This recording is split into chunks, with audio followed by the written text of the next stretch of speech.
Hello students, good morning all of you and welcome to PT classes. And now we start chemistry. देखिए students, chemistry में जो आपके 11th chemistry का syllabus है, वो मैंने कुछ नई चीजें रखा है.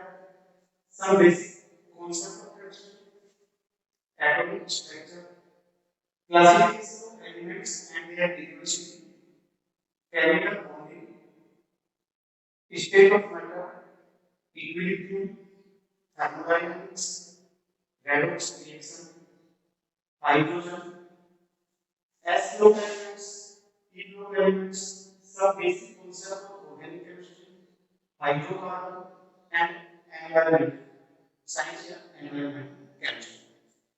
ये आपके 11th क्लास का सिलेबस है स्टूडेंट्स. तो अगर हम देखते हैं केमिस्ट्री को तो तीन पार्ट्स में डिवाइड करते हैं.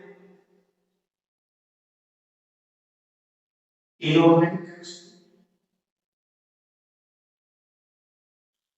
organic chemistry and physical chemistry.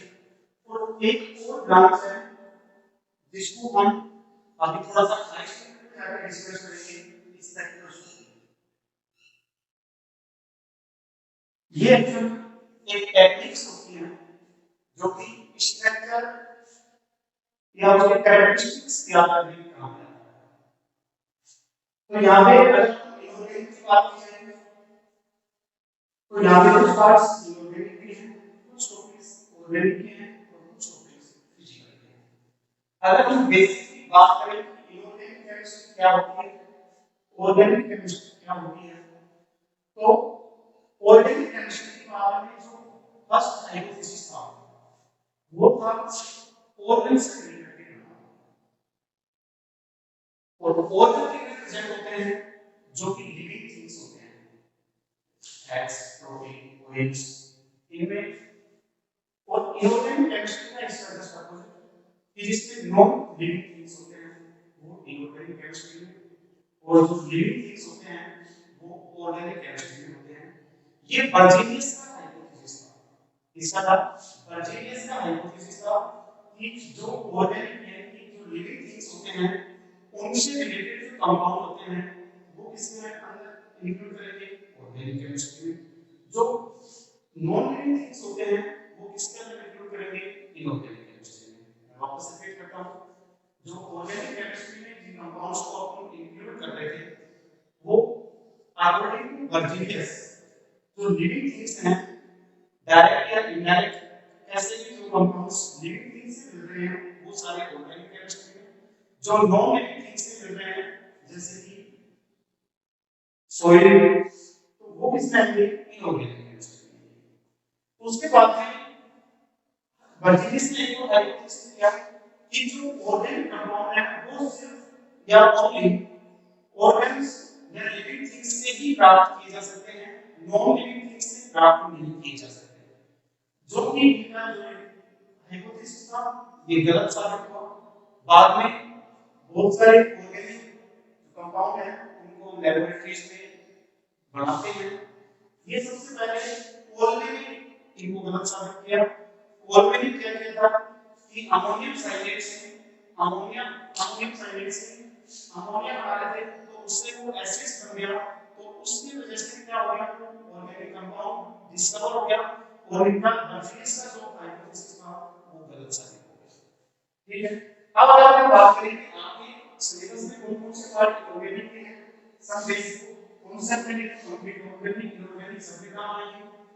Atomic structure, classification of element and their periodicity, chemical bonding. उसके अलावा आपकी एसओ और पीओ अपन जो पीरियोडिक टेबल होती है उसको चार पार्ट में डिवाइड करते हैं, S group, P group, D group और एफ ग्रुप. जिसमें से एस ग्रुप और पी ग्रुप आपके 11th सिलेबस में है, डी और एफ ग्रुप 12th सिलेबस में है. बात करते हैं ऑर्गेनिक केमिस्ट्री की. तो आपको दो यूनिट में रखी है, some basic concept of organic chemistry and second hydrocarbons. उसके बाद हम बात करते हैं फिजिकल केमिस्ट्री की. फिजिकल केमिस्ट्री में आपको स्टेट्स को मेंशन में दे रखा रखा है जिसमें आप एक सॉलिड, लिक्विड एंड गैस, ये तीनों आपके इक्विलिब्रियम में, केमिकल इक्विलिब्रियम और आयनिक इक्विलिब्रियम। थर्मोडायनामिक्स, ये तीनों टॉपिक आपको जो दे रखे हैं फिजिकल केमिस्ट्री से, redox reaction, hydrogen and analytical chemistry. अब हम स्टार्ट करते हैं सबसे पहले कुछ ऑर्गेनिक केमिस्ट्री का पार्ट स्टार्ट करते हैं। देखिए दोस्तों, आपकी जो ऑर्गेनिक केमिस्ट्री में दे रखा है फर्स्ट में, वो है some basic concept of organic chemistry, और दूसरा टॉपिक दे रखा है हाइड्रोकार्बन। तो some basic concept of chemistry में कि जो ऑर्गेनिक केमिस्ट्री के बेसिक्स होते हैं जिसको हम बोलते हैं general organic chemistry, GOC, general organic chemistry, GOC, वो पार्ट दे रखा है। नोमेनक्लेचर वाला पार्ट दे रखा है। और दूसरा दे रखा है आपके हाइड्रोकार्बन, जो नाम से ही पता चल रहा है हाइड्रो कंपाउंड्स और कार्बन से मिलकर के बना हुआ है, जिसमें आप आगे चलकर हम पढ़ेंगे एल्कीन, एल्कीन एंड एल्काइन।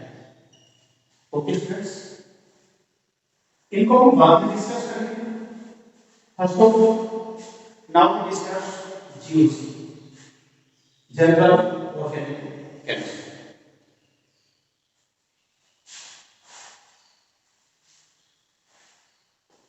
देखिए, अपन कोई भी रिएक्शन करवाते हैं तो कोई भी रिएक्शन करवाते हैं तो उसमें अपन एक तो रिएक्टेंट लेते हैं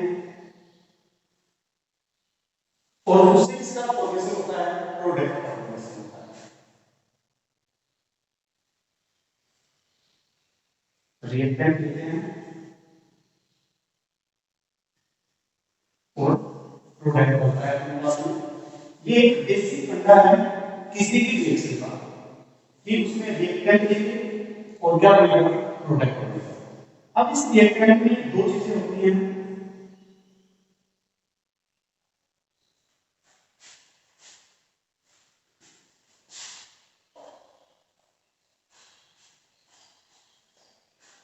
इस रिएक्टेंट के साथ में आप लोग कोई रिएजेंट डालते हैं। क्या डालते हैं, कोई रिएजेंट डालते हैं। तो देखो, दो चीजें होंगी अपने पास में, एक तो रिएक्टेंट और दूसरा रिएजेंट। रिएक्टेंट वो स्पीशीज होती है जिसके ऊपर रिएजेंट अटैक करता है।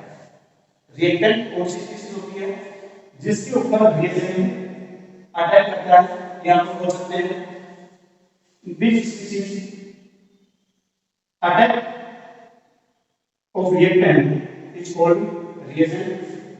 और जो जिसके ऊपर रिएजेंट अटैक करता है वो कहलाता है रिएक्टेंट।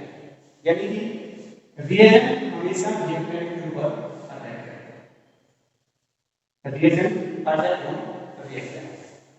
अब देखिए, ये अपने पास में दोनों ही दो प्रकार के हो सकते हैं,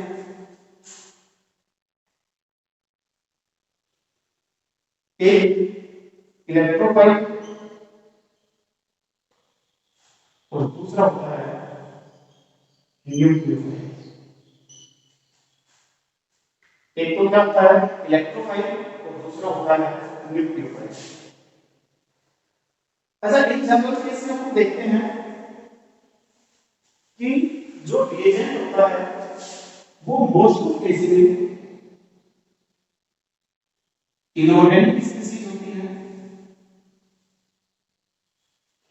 और जो रिएक्टेंट होता है वो इन जनरल केस में ऑर्गेनिक स्पीशीज होती है।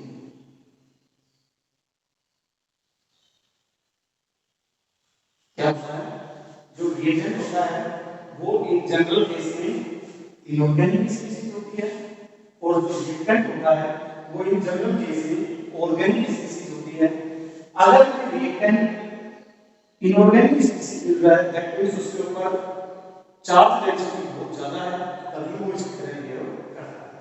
अब हम करते हैं इलेक्ट्रोफाइल और न्यूक्लियोफाइल। अब देखिए इलेक्ट्रोफाइल नाम से पता चल रहा है फाइल दो सूत्रों से मिलकर बना है, इलेक्ट्रॉन और file. That means electron loving species. कौन सी होंगी? Electron loving species. Nucleo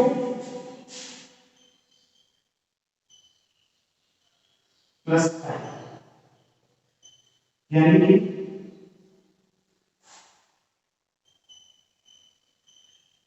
nucleus loving species.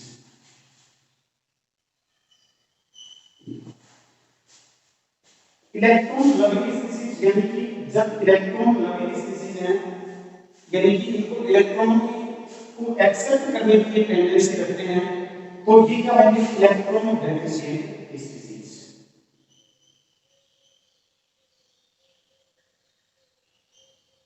क्या होंगे? Electron deficient species. तो ये क्या होंगे? Electron rich species. क्या होंगे? Electron rich species. अभी मैंने आपको बताया था कि रिएक्टेंट कौन होंगे जिनके ऊपर कौन अटैक करेगा? रिएजेंट अटैक करेगा। तो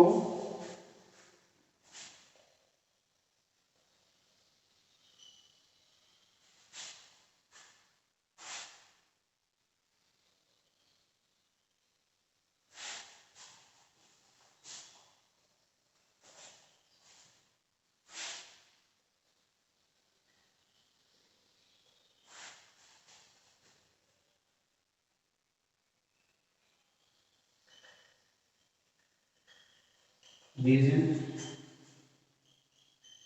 अटैक को अटैक है ये।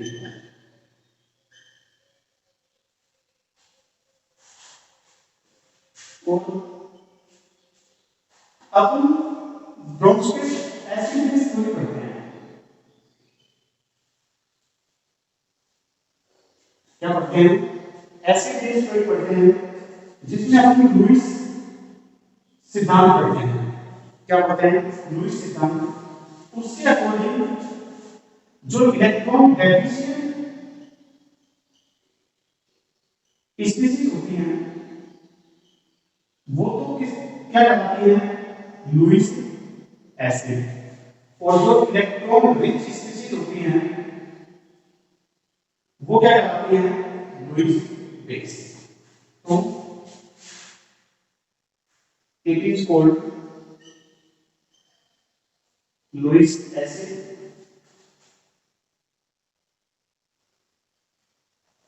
it is called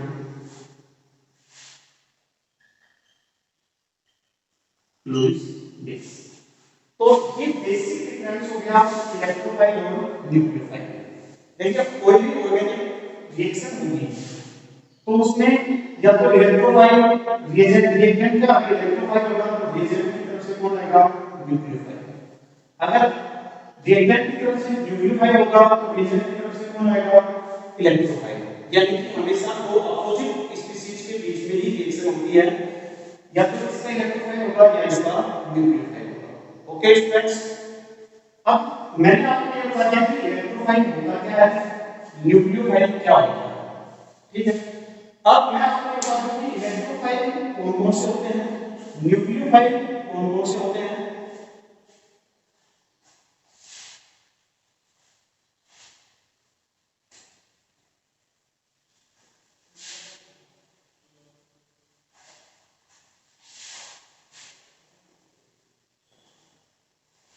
देखिए कोई भी ऑर्गेनिक रिएक्शन अगर हम करवाएंगे तो उसमें दो चीजें आवश्यक रूप से होंगी।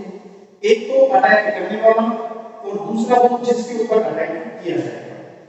तो मैंने अभी आपको बताया कि अगर अटैकिंग स्पीसीज न्यूक्लियोफाइल है तो दूसरा कौन होगा इसका तो अटैक होगा वो इलेक्ट्रोफाइल।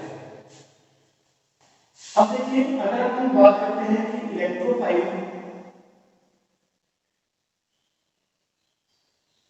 कौन कौन होते हैं, तो अभी आपने पढ़ा था कि इलेक्ट्रोफाइल जो है वो होते हैं जो इलेक्ट्रॉन लविंग स्पीशीज होते हैं। इलेक्ट्रॉन लविंग स्पीशीज में क्या मतलब था कि इनमें इलेक्ट्रॉन डेफिशिएंसी होती है, यानी कि इलेक्ट्रॉनों की कमी होती है। तो इलेक्ट्रॉनों की कमी कौन सी होती है, और पॉजिटिव चार्ज स्पीशीज कौन सी होती है, और पॉजिटिव चार्ज स्पीशीज, यानी जिनके ऊपर पॉजिटिव चार्ज प्रेजेंट होता है वो सभी के सब कैसे होते हैं इलेक्ट्रोफाइल, जैसे CH3+, Br+, H+, यानी जिनके ऊपर भी पॉजिटिव चार्ज स्पीशीज होगी, NO2+, nitronium ion, NO+ nitrosonium ion, ये क्या होगा नाइट्रोनियम आयन, ये क्या होगा नाइट्रोसोनियम आयन, नाइट्रोनियम आयन और नाइट्रोसोनियम आयन। तो जिनके ऊपर भी पॉजिटिव चार्ज स्पीशीज, जिनके पॉजिटिव चार्ज रिलेशन होगा वो सब के सब कैसे होंगे इलेक्ट्रोफाइल। दूसरा जो कि इलेक्ट्रॉन डेफिशिएंट स्पीशीज होते हैं, यानी कि जिनके पास में इलेक्ट्रॉनों की कमी होती है, उनमें दूसरी कैटेगरी होती है vacant p orbital.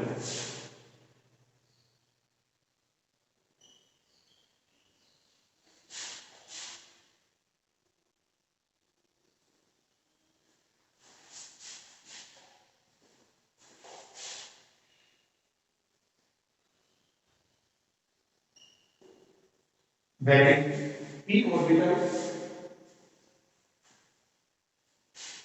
Vacant p orbital यानी कि अगर आप पढ़ते हैं इनऑर्गेनिक केमिस्ट्री में, जो हम कोई पढ़ते हैं एटॉमिक स्ट्रक्चर के बारे में, तो हम पढ़ते हैं कि उसके ऑक्टेट में जो उसका वैलेंस शेल है उसमें 8 इलेक्ट्रॉन होने चाहिए, तभी वो स्पीशीज स्टेबलाइज करती है। वैकेंट p ऑर्बिटल में आपकी SO2, SO3, PCl3, ये जो स्पीशीज हैं ये किसमें आएंगे इलेक्ट्रोफाइल में। Okay students, now we will discuss on nucleophile.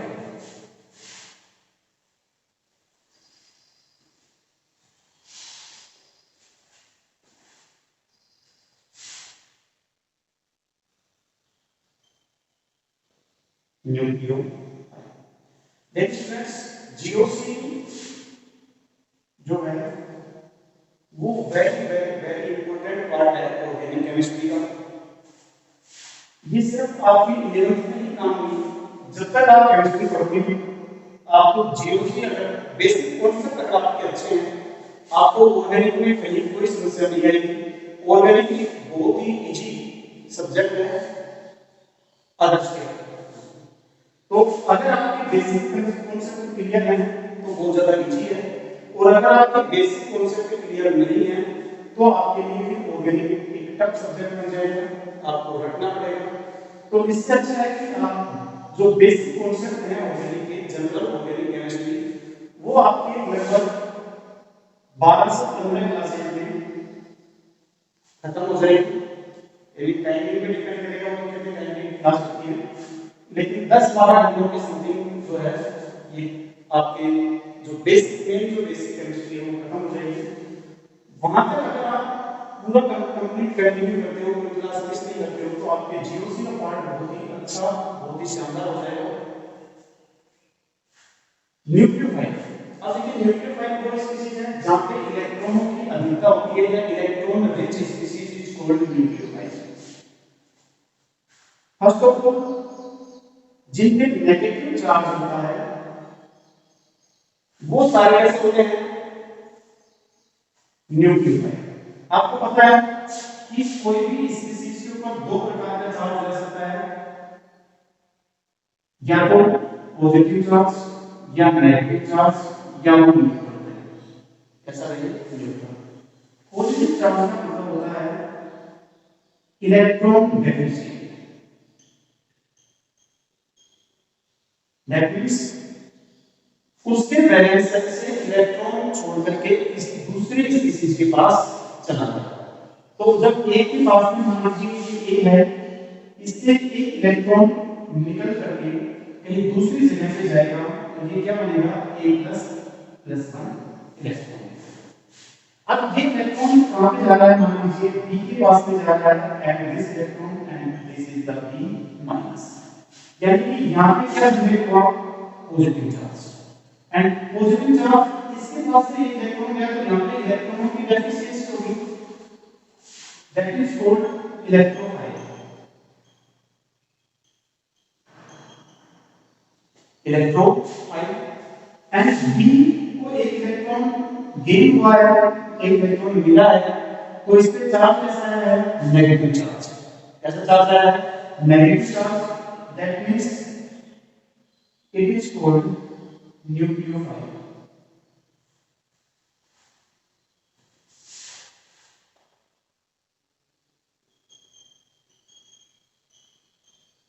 Nucleophile.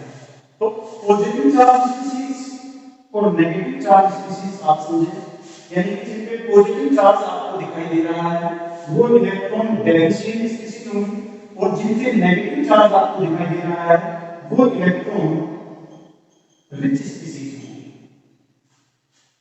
तो जितनी भी नेगेटिव चार्ज स्पीशीज हैं, जैसे Br minus, F minus, Cl minus, I minus, OH minus,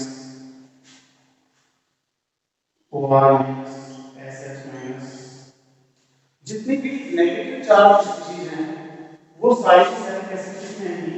nucleophile में आएंगी। कैसी? नेगेटिव चार्ज स्पीशीज जो हैं वो किसमें आएंगी?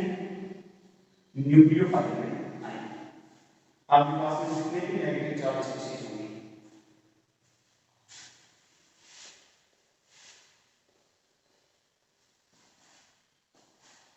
एंड नेक्स्ट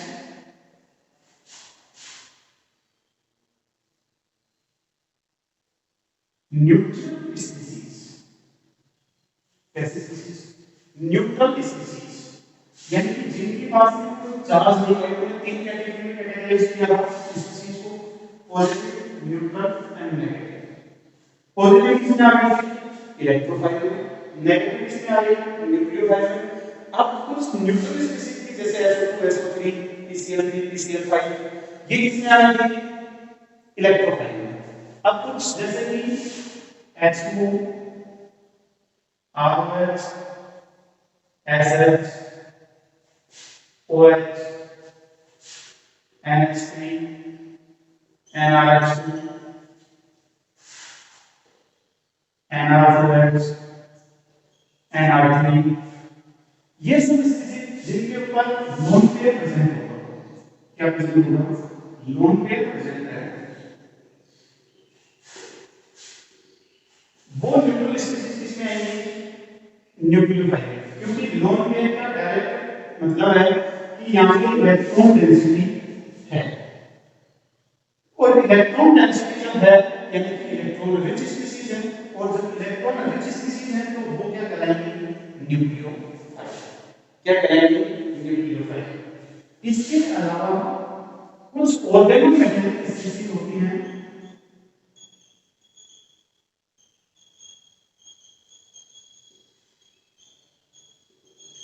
कुछ ऑर्गेनोमेटेलिक स्पीशीज होती हैं जैसे RNGs। आपने ग्रीनियर अभिकर्मक का नाम सुना होगा, Grignard reagent, that is called RNGs। R2CuLi, R2 zinc. देखो RNGs ग्रीनियर अभिकर्मक,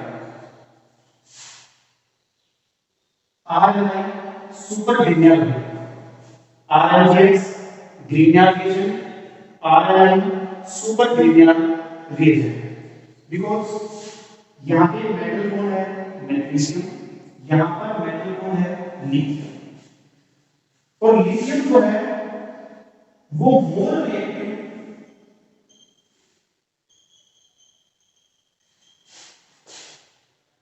होती है देन मैग्नीशियम।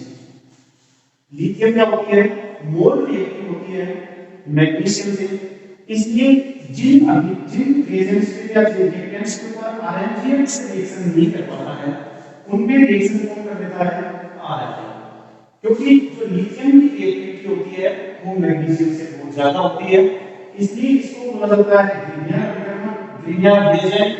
क्या बोला जाता है ग्रीनियर रिएजेंट। आरएनजीएम को बोला जाता है सुपर ग्रीनियर रिएजेंट। आरएनजीएम क्या बोलता है सुपर ग्रीनियर रिएजेंट। R2CuL है जिल्मांस रिएजेंट। क्या बोलता है Gilman's reagent. R2 zinc Frankland reagent. क्या होता है Frankland reagent. RNGX Grignard reagent. RNGX Grignard reagent. RLI super Grignard reagent. R2CuLi Gilman's reagent. R2 zinc Frankland reagent. It's okay.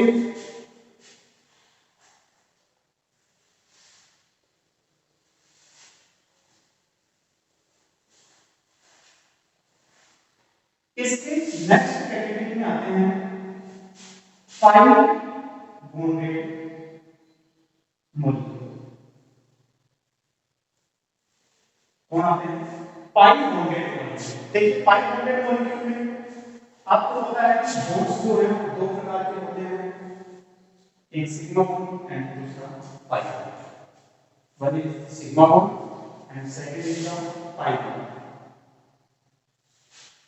अब हम bond करते हैं एल्केन एल्कीन एल्कीन। एल्केन जो बना होता है हम उसमें सिंगल बॉन्ड करते हैं। क्या होता है सिंगल बॉन्ड।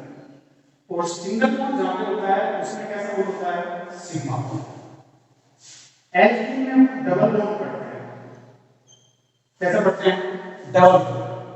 और इस डबल बॉन्ड में आपके एक सिग्मा बॉन्ड होता है और एक पाई बॉन्ड होता है। एल्काइन जो है वो ट्रिपल बॉन्ड जिसमें एक सिग्मा बॉन्ड होता है और दो पाई बॉन्ड। ये ओवरलैप से समझते हैं सिग्मा और पाई। अगर एक्सियल ओवरलैपिंग होती है जब हम एरोडायनेमिक में पढ़ेंगे तो पढ़ेंगे एक्सियल ओवरलैपिंग होती है तो सिग्मा बॉन्ड, और अगर कोलैटरल होती है तो पाई का फॉर्मेशन होता है। पाई बॉन्ड जो है वो ज्यादा स्ट्रेंथ करता है इससे सिग्मा बॉन्ड। पाई बॉन्ड ज्यादा स्ट्रेंथ करता है सिग्मा बॉन्ड।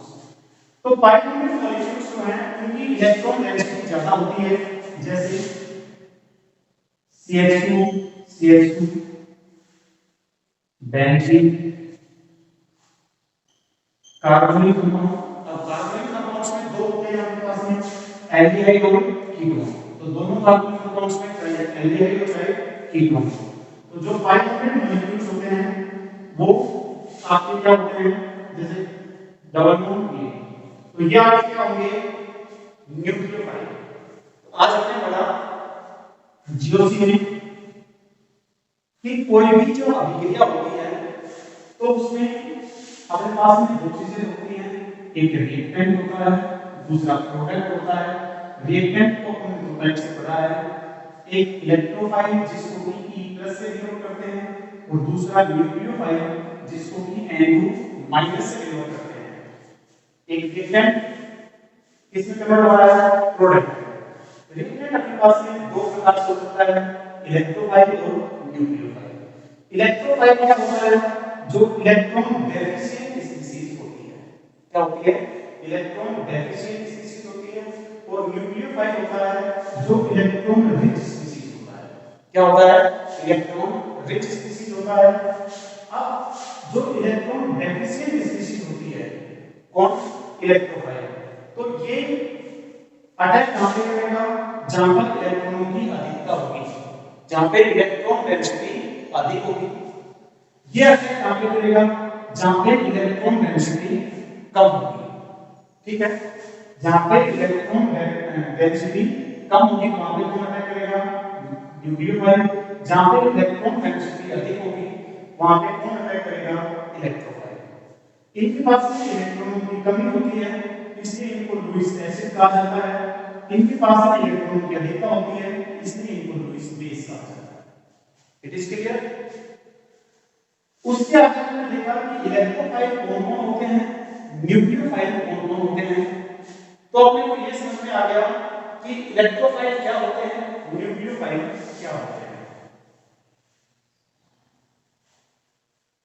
इलेक्ट्रोफाइल क्या होते हैं, न्यूक्लियोफाइल क्या होते हैं। अब देखिए फ्रेंड्स, जब हम ऑर्गेनिक रिएक्शन करते हैं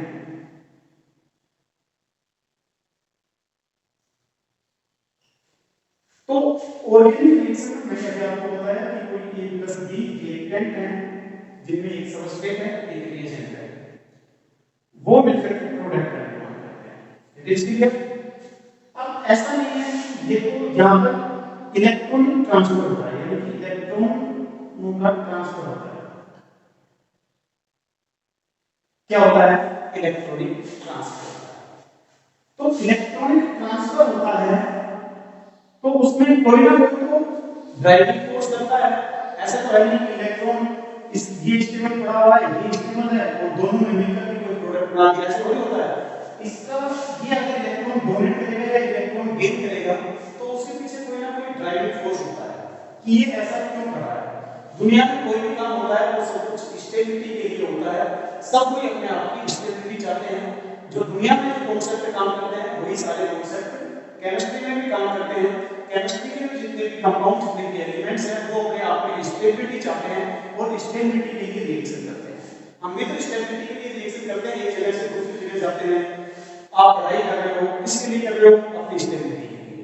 ठीक है, तो ऐसे ही ये सारा काम जो होता है वो किसके लिए होता है? स्टेबिलिटी के लिए होता है। अब यहाँ पर जो स्टेबिलिटी चाहिए तो उसके लिए क्या होता है? इलेक्ट्रॉनों का आदान प्रदान होता है, ट्रांसफर होता है, इलेक्ट्रॉनों का ट्रांसफर होता है। केमिस्ट्री में कहा जाता है कि chemistry is nothing, chemistry is game of one electron. सिर्फ इलेक्ट्रॉनों का गेम है और कुछ भी नहीं है। तो जो इलेक्ट्रॉनिक ट्रांसफर होते हैं उसमें कुछ इफेक्ट काम करते हैं।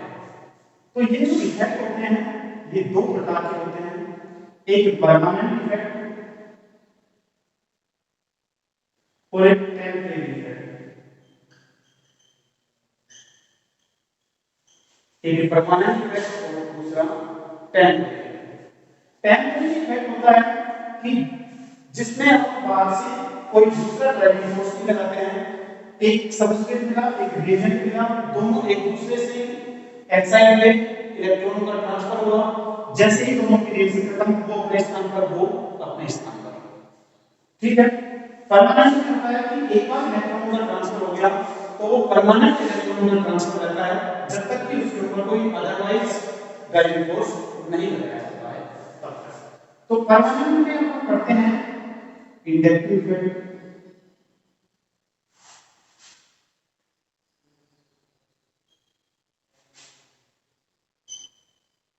हाइपरकोन्जुगेशन,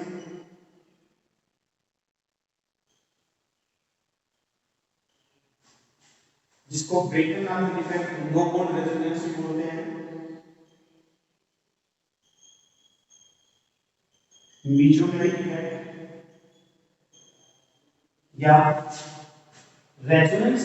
आपने नाम सुना होगा रेजोनेंस। एक होता है SIR effect, steric inverse resonance, SIR effect. और अदर इफेक्ट होते हैं, स्टेरिक इफेक्ट होता है। तो वन बाय वन हम पढ़ेंगे कि ये जो इफेक्ट हैं ये किस प्रकार से कार्य करते हैं। अगर आपने ये इफेक्ट्स के बारे में जान लिया तो ये मान लीजिए कि आपका ऑर्गेनिक केमिस्ट्री का 50% काम इजी हो गया। अब आपको कोई भी रिएक्शन करने में कोई समस्या नहीं है।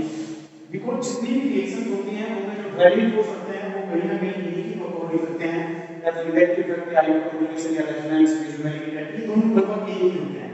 कौन? विजुअल इफेक्ट और रेजोनेंस। बिकॉज लगभग दोनों सेम प्रोसेस से काम करते हैं, अलग अलग साइंटिस्ट ने रिसर्च की तो अलग अलग नाम है विजुअल इफेक्ट और रेजोनेंस। ओके स्टूडेंट्स, तो इनको हम कल डिस्कस करेंगे, टेम्परेरी इफेक्ट और परमानेंट इफेक्ट्स को। आज के लिए हम इतना ही।